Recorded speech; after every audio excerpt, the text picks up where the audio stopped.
This happened about 3 months ago. I was 34 and just trying to juggle work and home. I thought I was handling everything until I fell into an affair. My wife started noticing I was gone more. I thought if I kept it under wraps, everything would work out. After one particularly awkward dinner, I headed to the basement. I needed to clear my head. As I walked down the creaky steps, I stumbled upon a hidden compartment. It was dark, filled with old tools and equipment I hadn't seen in years. I think I told myself I could fix a spot for my mistress. Looking back, I'm not sure why I thought of that. Maybe it was desperation. In the weeks that followed, I hurried to finish my tasks each day. I painted the walls and brought in a small mattress, hoping my wife would never notice. She seemed to calm down too. I thought it was working. She accepted my late hours at the office and even stopped asking about my whereabouts. I wasn't sure if that made things better or worse. Night after night, strange noises started coming from the basement. A scraping sound, followed by what felt like breathing. I tried to convince myself it was just my mind playing tricks on me. I kept asking, am I going crazy? Each time I heard a noise, my heart raced. I started wondering, what am I doing down here? But I brushed it off. I needed to help my plan along. Then one night, it was late, and I must have dozed off. I woke up suddenly, feeling like someone was there. I turned and froze. Nothing was there, just shadows on the walls. I felt cold, like a chill creeping up my spine. What the hell? I whispered to myself. The next day, my wife came home early from work. I could see confusion in her eyes. I told her I'd been busy. She stared at me long and hard, and I felt like she could see right through my lies. After she left the room, I heard a soft whisper, but it was so faint I couldn't make it out. It felt like it was coming from the basement. I had a plan, or at least I thought I did. The more I pushed things along, the more I felt the walls closing in, both literally and figuratively. I thought about what I was doing, jailing my wife in my little world of deception. I can still hear that whisper today. Then I heard a loud bang. I raced down, heart pounding. "Who's there?" I shouted. Silence answered back. Fear clamped down on my throat. I thought, what have I done? Every day, life dragged on with the weight of my secret pressing down. I thought I could control it. But then, just last night, I heard that whisper again. It was clearer this time. It felt like someone was standing over me. I spun around, catching only shadows. My heart raced. Now I wonder, am I really alone down there? What if my wife knows? What if she is not as quiet as I thought? I don't know what I'll do next. The basement feels alive, and I don't think it's just my guilt anymore. I tried to shake off the previous night's fears, but the echo of that whisper lingered in my mind. I needed to get upstairs, to feel like I was away from the suffocating shadows. But something inside me urged me to face it, to dig deeper into what was happening down there. When I got upstairs, my wife was watching TV. Her eyes were glued to the screen, but her mind felt miles away.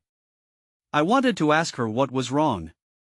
Instead, I just sat down, letting the silence stretch between us. It almost felt comfortable, like a familiar yet awkward blanket. After a while, I couldn't take it anymore. "Are you okay?" I asked, my voice barely above a whisper. She looked at me, confused. "Yeah, I'm fine." I nodded, but I could see the uncertainty in her eyes. It only made my stomach twist more. I took a deep breath and forced a smile. "Just checking in, you know? Busy days." She didn't respond, but I could feel the weight of her silence. I let that linger for a moment longer and wandered to the kitchen. I poured myself a glass of water, hoping the cold liquid would quell my anxiety. Then, as I turned to head back, I caught something out of the corner of my eye. A shadow passed through the hallway quick, almost as if it were avoiding me. My heart pounded again. Had I really seen that? Was I imagining things like a madman turning paranoid over guilt? I should check the basement again, I thought, though dread seeped into my bones. The whispers, the shadows, something was down there, and I felt drawn to it. Once again, I crept down the stairs, each step creaking underfoot, echoing my fears. Reaching the bottom, the chill hit me, wrapping around me like a blanket made of ice. I glanced around, half expecting to see something waiting for me. The noises had quieted, but I felt a tension in the air, thick and suffocating. I approached the hidden compartment I had found. The thought of my mistress being here flickered in my mind, taunting me. Why was I risking it all for something built on lies? But before I could get lost in my thoughts, I heard the shuffle again. This time, it was louder, more pronounced. I stepped closer, heart in my throat. "Who's there?" I called out, my voice wavering. The whisper returned, and this time it seemed to answer my call. "Help me." I froze. The voice was right there, raw and desperate. My skin prickled. I stumbled back, nearly losing my footing on the damp floor. "Who are you?" I asked, trying to sound brave, but I could hear the tremor in my own voice. Silence. And then the noise again, this time accompanied by a soft rustling. It poured out like it was trying to weave itself into my reality. I quickly glanced around, searching for the source, my instincts screaming that I needed to leave. But something rooted me to the spot, the chill creeping back. I felt a sudden urge to pull open the compartment. I shoved my fingers into the gap, prying it open. And that's when I saw a small item caught in the darkness. I didn't know what it was, but I felt the air shift as I reached inside. Whatever it was, it felt heavy with consequence. I could almost hear the whispers grow louder, demanding to be known. My heart raced as I withdrew my hand, holding the item tightly. The basement felt alive, pulsing with a new energy, and then everything went dark. I regained my senses to find myself still in the basement, but the world around me was different. It took a moment for my eyes to adjust to the darkness. The air felt thick, charged with something I couldn't name. The small item I clutched was cold against my palm. I opened my hand cautiously, revealing a tarnished locket. It looked old, maybe belonging to someone long gone. I flipped it open, half expecting to find a picture inside. Instead, there was only a scrap of faded paper. My heart raced as I unfolded it. Scrawled in shaky handwriting were the words, "Find me before it's too late." What did that mean? My mind raced with possibilities. I pressed my back against the wall, trying to catch my breath, overwhelmed by the weight of the locket and the message.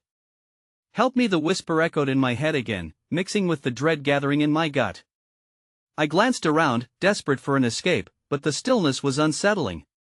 It felt as if the walls were closing in. Suddenly, a loud bang echoed from somewhere in the house, making me jump. Adrenaline flooded my veins again, and I felt the urge to run upstairs, to warn my wife or maybe just to find comfort in her presence. But that whisper kept me rooted in the shadows. I needed answers. I had to know what was happening. I slipped the locket into my pocket, feeling the cool metal press against my leg as I inched toward the stairs. Each creak of the steps sounded like a shout in the silence. The house felt alive, but I wasn't sure if it cared for me. When I reached the top, I was met with an eerie quiet. The TV flickered softly in the living room, but no sound came from my wife. I called for her, but my voice felt weak and small in the vast emptiness. "Sarah?" I stepped into the living room. My heart sank at the sight of her empty seat. The only indication she was there was the imprint on the cushion. Panic rose in my chest. Where could she be? I checked the bathroom, the kitchen, but each room was still. I felt an uneasy chill wash over me. Had something happened? Did she notice the locket? Had she been aware of my doubt, my betrayal? Then I heard it again, the rustling noise, this time from the basement. I turned back, frozen in place as I felt a cold draft brush against my skin. This time, I didn't doubt what my instincts told me. Someone or something was down there. I hesitated, torn between looking for Sarah or confronting whatever was in the basement. The growing weight of the locket reminded me I couldn't ignore this. With a deep breath, I crept down the stairs again. The whispering returned, a low murmur wrapped in darkness. "Help me." The locket felt alive in my pocket, as if it had a pulse of its own. I could hear the words, but now they bore an urgency that sent shivers down my spine. What if Sarah was in danger? It was time to find out what awaited me in the shadows below. As I reached the bottom of the stairs, the air grew colder. I stood in the darkness, straining to hear anything more than my own breathing. The murmur wrapped around me like a fog. Help me, it was so faint but insistent. I moved further into the basement, my footfall muffled against the damp concrete. I quickly scanned the room, trying to see through the darkness. Shelves lined with dusty jars and old tools loomed like ghosts in the shadows. I needed to find the source of the sound, then I noticed a flicker in the corner of my eye. There was a small light coming from behind some old boxes stacked against the wall. My heart raced as I approached, the locket feeling heavier in my pocket with each step. I pulled the boxes aside, revealing a small, flickering candle set in a glass jar. The flame trembled, casting dancing shadows on the walls. Beneath it lay a weathered notebook. It was open, and I could barely make out the words written in a shaky hand. Desperate for answers, I leaned closer. "I will help you. I'm not like the others," I read, but the rest was too faint. I flipped the page quickly, trying to piece together the thoughts scrawled there. It seemed like a frantic plea. Names, dates, and a chilling phrase repeated, "They can't find out." My pulse quickened. Who had been writing this? And why was it so important? As I thumbed through the pages, I came across a crude sketch of what looked like my house. There were markings around the basement, almost like a map. That S when the candle flickered violently and went out. I jumped back, plunging the room into complete darkness. I cursed under my breath, trying to calm my rising panic. The whisper returned, louder this time, echoing in my mind, "Help me!" It wrapped around me like a noose. Just then, I heard a rustling nearby. It was close, too close. The air surged with tension as my heart raced. I turned slowly, scanning the black void, but could see nothing. "Sarah?" I called out, my voice breaking the stillness. The rustling intensified, and then came a voice, not Sarah's. It was a low growl, dripping with malice. "Leave now!" I froze, my instincts screaming to run, but I needed to know who or what was down here. "What do you want?" I shouted, my voice trembling. "It's too late for you," the voice hissed, sending a chill down my spine. "You shouldn't have come suddenly." The room lit up again, this time with a bright flash. I squinted as the candle reignited, casting long shadows across the basement. And that's when I saw a figure standing just beyond the light, face obscured by darkness, something glinting in its hand. "Help me," the voice said again, but this time, it sounded desperate. My breath caught in my throat. I had to make a choice: run or confront whatever hell awaited me. I took a shaky breath. Confronting the figure felt like stepping into a nightmare, but fleeing felt like surrender. Before I could think, the figure stepped closer, revealing a face half buried in shadow. It was a man, his eyes wild, filled with a mix of fear and desperation. "Help me!" he pleaded again, and I noticed the glimmering object in his hand wasn't a weapon. It was a key. "Please, I can't stay here." "What do you mean?" I stammered, muscles tense and ready to bolt. "Who are you? Don't you see?" He pointed at the walls, now lit by the flickering light. "They're coming for me. You must help me escape." "Who is coming? What is going on?" I demanded, trying to steady my voice. "I'm trapped," he explained, his voice rising in urgency. "I can't stay here or they'll find me. But you can help me get out." I stepped closer, curiosity overrode my fear. "Get out where? And who is after you?" He pointed to the ceiling, trembling. "They've been watching this place. The ones who never stop searching." A gnawing sensation formed in my gut. "What do you mean, never stop searching? This is just a basement." "No. It's a prison. It's bigger than you think."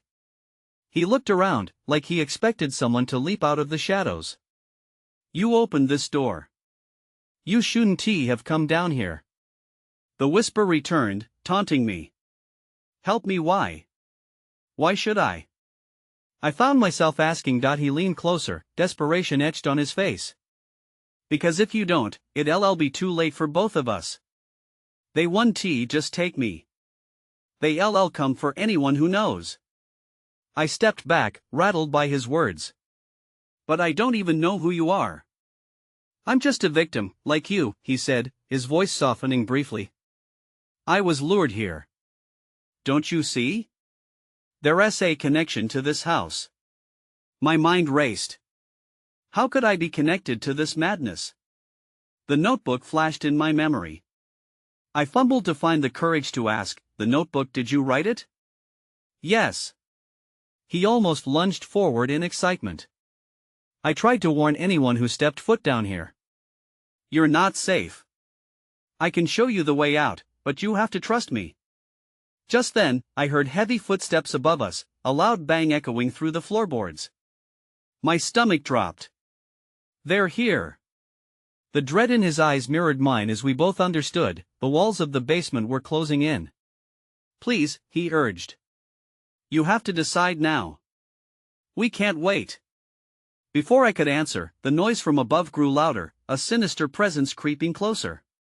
I had to act. My decision loomed over me like the shadows that gathered. Then the candle flickered again, and I wondered if it was the last light I'd see. Would I trust this man and face the danger ahead, or flee and risk being trapped in this nightmare forever? I couldn't stay there, frozen, while the footsteps drew nearer. My heart raced as I glanced back at the man. His eyes flickered with a mix of hope and fear, urging me to act. I don't have time to explain everything, but if you help me, we might be able to escape together, he said, shifting nervously as the sound of boots echoed above us. Where do we go? I asked, my voice barely a whisper. He moved closer, eyes darting around the cramped space. Through that door, he said, pointing to a wooden door in the corner of the basement that I hadn't noticed before. It leads to a tunnel. We can get out of here. I hesitated. What if it's a trap? Better to risk it than stay here. He insisted, almost shouting. The urgency in his voice shook me to my core. I could hear the footsteps thumping on the floorboards above and knew we had very little time. I nodded and took a step toward the door. As I reached for the handle, I paused. What if they catch us? They won't if we move quickly, he replied, watching me with an intensity that reminded me we were both in this together. I grasped the handle and pushed the door open, the creaking sound feeling deafening in the silence. The air inside the tunnel was damp and stale. I turned back to the man. You first, I said, my voice steadier than I felt.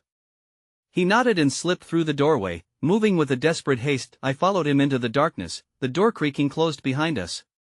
My heart pounded as I stepped into the narrow passageway, feeling the cold stone walls brush against my shoulders.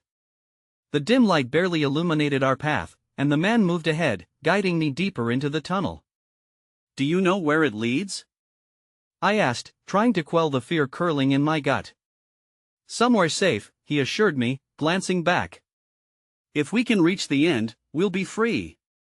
But that's when I heard another sound. A whispering, more distinct this time. I stopped dead in my tracks. Did you hear that? I asked, panic crawling up my spine. He turned sharply, his eyes wide. What? No, keep moving. He hissed, urging me forward. I took a breath, willing my feet to obey. Then, the whisper came again, clearer, almost like a voice calling my name. I shivered at the sound. It pulled at me just like the man had a moment ago. Help me, I whispered instinctively, the words slipping from my lips. The man's expression hardened, confusion passing over his face. Don't listen. It's a trick. He shouted. But it felt too late. The whispers enveloped me, a disorienting sensation that made my thoughts swirl. I glanced back, uncertainty gnawing at me like a rat. What is happening? Who is down here? Focus. He commanded, trying to pull me back to reality. We need to move, now. I felt a sudden surge of dread. Just as I turned to follow him, the tunnel lit up momentarily, a flash illuminating something ahead, something that looked almost like a figure standing at the end. My heart dropped. Run! He shouted, and I stumbled backward, my instincts screaming to flee. But just then, everything went dark. The tunnel around us faded as the whispering intensified, echoing against the walls. I couldn't tell if it was me or him that screamed.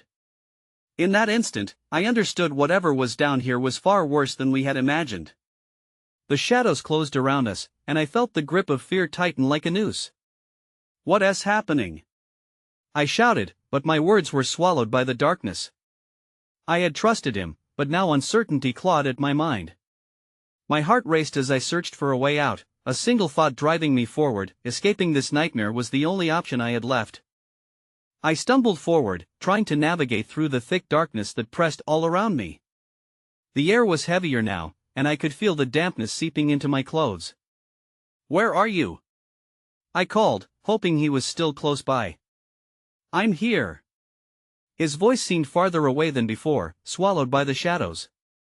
Panic clawed at my throat. I took a few steps, feeling my way along the wall, hoping to find him or at least something familiar. Then I heard it again, the whispering. It was louder now, wrapping around me like a cold blanket. "Help me." The voice was distorted and unreal, but it felt so achingly familiar. "Who are you?" I cried into the void, my heart racing, desperate for answers. "Stay focused," the man shouted, and the urgency in his voice snapped me back to reality. "We can't get." Suddenly, a burst of light erupted ahead, flickering like a dying candle. I squinted against the brightness, spotting a figure standing against the glow. A shadowy outline, unmoving. It was the same shape I had seen before. My instincts screamed that it was wrong, that it wasn't he there to help us. "Come on," he shouted again, pulling me toward him. I turned but stumbled in the darkness. The light flickered again, and I caught a glimpse of something strange on the ground. Broken chains, rusted and coiling like snakes. "What is this?" I murmured, confusion tightening my chest. "It doesn't matter. We don't have time." He grabbed my arm, urgency now mixed with desperation. "Trust me." But trust felt impossible when the whispers swirled around us, growing angrier, louder. "Help me escape." Each phrase painted with a haunting sense of desperation. We steadied our pace, guided by the flickering light, heartbeats racing as we navigated through the pitch dark. The whispers began to form words, creeping into my mind like an unwelcome guest. "She needs your help," it said, echoing ominously. "Stop," I shouted. "We can't." But the figure ahead shifted, becoming clearer with each step. I strained to make out its features. My breath caught in my throat. "What?" It looked like me, my face twisted in a pained expression, a cruel mockery of my own reflection. "Go! Don't look!" The man tugged at me again. "But it looks like me," I protested. "What's happening?" His grip tightened. "It's a trick. Just run." I tore my gaze away and ran. The tunnel felt endless, twisting and turning, each step echoing endlessly. My thoughts spiraled into chaos. Who was down there? Why was there another me? "Faster," he urged, but I couldn't shake the feeling of something sinister lurking just out of sight. A sudden loud crack echoed through the tunnel, a noise that sent chills down my spine. "What was that?" I gasped. He glanced back over his shoulder, eyes wide. "I don't know, but we've got to hurry." Then I noticed an opening to the side, just wide enough for us to squeeze through. "This way." I pointed, but he hesitated, uncertainty flickering on his face. "Are you sure? Do you have a better idea?" We dove into the side passage, the whispered voices fading momentarily, replaced by the sound of our heavy breaths. As we pressed farther into the tunnel, I felt a strange sensation wash over me, a warmth that contrasted with the cold fear I'd felt moments before. I turned to ask him about it, but just then, my foot hit a loose stone, and I stumbled into darkness once more. This time, everything around me went silent, but that silence was quickly followed by a new sound, a low growl, deep and menacing. My heart raced. Something was coming. I regained my balance, but the growl echoed through the narrow space, vibrating in my bones. I felt paralyzed, my breath catching in my throat. What was lurking in the darkness? "Move," he urged, breaking my trance. I forced my legs to obey, pushing deeper into the passage. The low growl followed us, growing louder, more insistent. As we stumbled forward, the warmth I felt before faded, replaced by a biting chill. The walls began to close in around us, the tunnel narrowing. Our shadows danced against the walls, distorted and crazy. I pressed on, hoping to find another way out. "We need to find light," I shouted, my voice cracking. I didn't know if he could hear me, or if he was still behind me. The growl intensified, and panic surged again. That's when I saw a glimmer ahead. A flickering light. Relief washed over me, and I sprinted toward it. He was right behind me, but I didn't dare look back. I felt like I was being hunted. As we reached the light, I realized it came from a small alcove carved into the tunnel wall. I hesitated, glancing back. The shadows seemed to shift, and I was sure I saw a pair of glowing eyes peering at me from the darkness. "Get in!" he hollered, shoving me toward the alcove. I dove inside, my heart racing. We both went silent, hiding in the cramped space. The flickering light illuminated the wall's ancient symbols carved into the stone, their meanings lost to time. I traced a finger over one, my skin brushing against something cold and metallic. I pulled it back, wary. The growl was closer now, deep and rumbling, like thunder waiting to break. Outside the alcove, I could hear claws scraping against the stone. My heart pounded harder in my chest. Whatever was out there was relentless. "Did you see that?" I whispered, eyes wide. He nodded, his face pale in the dim light. "We have to stay quiet. It'll pass." But I didn't believe him. I could feel it in the air, the heavy tension, the sense of being watched. Fear clotted me as I strained to hear for any sign of movement. The growling stopped. Everything was dead silent, and my breath felt like a shout in the stillness. "What happened?" I whispered again, scanning the darkness in front of us, and then, just inches from us, I saw the glint of teeth, framed by the darkness. Prowling. Waiting. I nearly screamed but clamped a hand over my mouth. Suddenly, a stone broke free from the alcove walls, tumbling to the ground with a loud thud. The creature snapped its head toward the sound. Its growl returned, louder, more vicious. I felt its gaze bore into me, searching. "Stay back," I whispered to the man beside me, but he looked as terrified as I felt. Then everything exploded in chaos. The creature lunged, and the darkness swallowed us whole. The world around me blurred as instinct took over.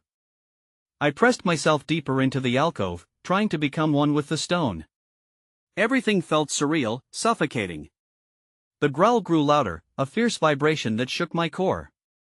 The creature was out there, just inches from us, its presence a suffocating dark cloud. I held my breath, my heart racing a frantic beat against my ribs. The adrenaline pulsed through my veins, pushing me to act. But what could I do? I had no weapon, no escape route. Then I felt something. A sharp edge brushed against my fingers. Panic turned to curiosity as I carefully turned my hand, feeling a cold metal surface. It was the object I had touched before. I grasped it tightly, trying to feel what it could be. The growl echoed again, dragging my focus back to the threat outside. "Did you find something?" he whispered, his voice low and filled with tension. "I think so," I replied, still unable to tear my gaze from the shadowy figure outside. It prowled with a predatory grace, muscles rippling beneath its fur. I held up the object slowly, trying to identify it in the dim light. The flicker gleamed off the surface. It was a knife, old but sturdy, and it filled me with a mix of hope and dread. "We need to be quiet, just wait it out," he urged, his eyes fixed on the creature, but my mind raced. What if we had to fight? With a knife, I felt a flicker of confidence surge within me. I glanced down at the blade, trying to steady my shaking hands. The growling stopped again, but the air felt electric. It was too quiet, and silence only heightened my anxiety. Then, without warning, the creature lunged forward, crashing into the alcove. It was like a shadow breaking through the light, a furious beast with claws and teeth bared. I couldn't think. I swung the knife, not sure where to aim. My heart felt like it would burst as the knife met fur and flesh. The creature let out a deafening snarl, retreating just a moment before coming back at us, more focused, more angry. "We need to get out of here." he shouted, pushing forward. He grabbed my arm, and together we scrambled backward, miraculously finding an exit that had been camouflaged by darkness. The tunnel split into another passage, lit faintly by more flickers. We hurried through, leaving the creature behind. But I could still feel its fiery gaze on me, hear its angry yelps fading with every step. As we rounded a corner, confusion hit me head-on. The whole place felt surreal, yet every detail etched into my mind. Symbols lined the walls in a pattern that made my stomach drop. It was a maze, but what were we escaping? I glanced back, concern seeping in. "Where are we?" I asked, bewildered. He stopped short, taking a deep breath before replying. "I don't know. But we can't stay here." We stepped gingerly further in. The air felt damper, heavier, as if something supernatural clung to us. Just as I thought we had distanced ourselves from the growling monster, a new sound echoed in the distance, footsteps echoing against the stone. Now we were not just running from one creature. Something else was looking for us. Before I could voice my thought, the flickering lights began to die, leaving us in a suffocating darkness once more. I felt the cold panic creeping back as the darkness enveloped us. I could barely hear my own breathing, but the echo of distant footsteps thrummed in my bones. It was like a countdown. With no choice but to push forward, I grabbed the man's arm. "We need to move," I urged, the words spilling out of me in a rush. He nodded, fear etched on his face, and together we ventured deeper into the labyrinth. Every corner we turned unveiled more eerie symbols inscribed on the walls, pulsating in the dim light. My mind raced with confusion. What were they trying to tell us? They felt alive, as if they were watching, waiting for something or someone. The growls had faded but now replaced by a heavy silence, a quiet that felt oppressive. "Why did you call me here?" I finally blurted. "What is this place?" He shot me a look filled with desperation. "I don't know how much time we have. I was drawn here, just like you." "This house traps those who dwell in darkness," he replied, urgency lacing his voice. "The whispers, they're not just voices. They seek souls, luring in the unsuspecting." A flicker of recognition crossed my mind. The locket. The message, what did it mean when it said "find me before it's too late"? I asked, desperately seeking answers to the questions swirling inside me, but just as he opened his mouth to speak, a loud crash reverberated through the passage, sending vibrations that nearly knocked us off our feet. I glanced back, heart racing. What was that?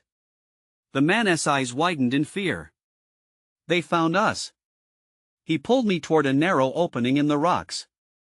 A tiny glimmer of light pierced through, and I could practically taste freedom. "Go!" I shouted as I shoved him ahead of me, desperation fueling my movements. Then, for a second, I hesitated, thinking if Sarah had she known what I'd been doing? Would she ever understand? But then the sound grew closer, building an urgency that drowned out my thoughts. We squeezed through, emerging into a dim room lit by an ethereal glow. The air felt charged, almost electric. I looked around in awe, the strangeness of this place washing over me. Artifacts littered the floor, remnants of lives lost to whatever horror lurked above. The glow pulsed rhythmically, as if it were alive. "There!" He pointed across the room at what looked like a set of doors etched in the same symbols that lined the tunnel. "We have to reach those doors. They're our way out." His words snapped me from my stupor. We dashed toward them, the whispers returning, clawing at my sanity. "Help me!" They beckoned, soft and sinister. A primal fear surged through me, colliding with the mountain of guilt that had built in my chest. But the moment we reached the doors, a loud thump shattered our hope. The ground trembled beneath us, and in that instant, I could feel the weight of all my secrets bearing down. The glimmering light dimmed as shadows coalesced, creeping toward us. "Open the doors!" I yelled, my voice frantic. The man fumbled with the handle, glancing back in sheer terror. "Hurry!" I held my breath as the sinister growling morphed into a chorus of voices, fueling my desperation. They were close, dangerously close. He twisted the handle, and the doors creaked open, revealing a blinding light beyond. "This is it." He shouted, but just then, the noise erupted into chaos, a cacophony of darkness closing in. My instincts screamed at me to go back, to run, but that was no option. I took a deep breath, gripping the knife tighter. Together! I shouted, and in one desperate leap, we plunged into the light. When I emerged on the other side, the air felt different, warmer, cleaner. The brightness enveloped me, yet it was fleeting. Before I could process what was happening, darkness clouded my consciousness. I woke up gasping in a damp, familiar place. I was back in the basement, no man, no doors, only the locket still clenched in my hand, taunting me. The whispers were gone, replaced by an ominous silence thick with the weight of unanswered questions. Had I dreamed the whole thing? What had happened to Sarah? Or was my reality just weaving a darker tapestry? Then I knew. I blinked into the gloom, loneliness pressing down on me like a heavy shroud. I needed to escape, but fear tangled in my heart, anchoring me in place. Sometimes, a simple truth remained hidden in the depths, unseen, only to reveal itself when tangled in shadows. I shuffled toward the stairs, uncertain if I was running from danger or running toward it. Life outside felt as if it had continued without me, but I was sure of one thing: I'd never look at my basement the same way again. Whatever had happened would haunt me. The lines between darkness and light had blurred, and I couldn't shake the feeling that those whispers weren't done calling my name.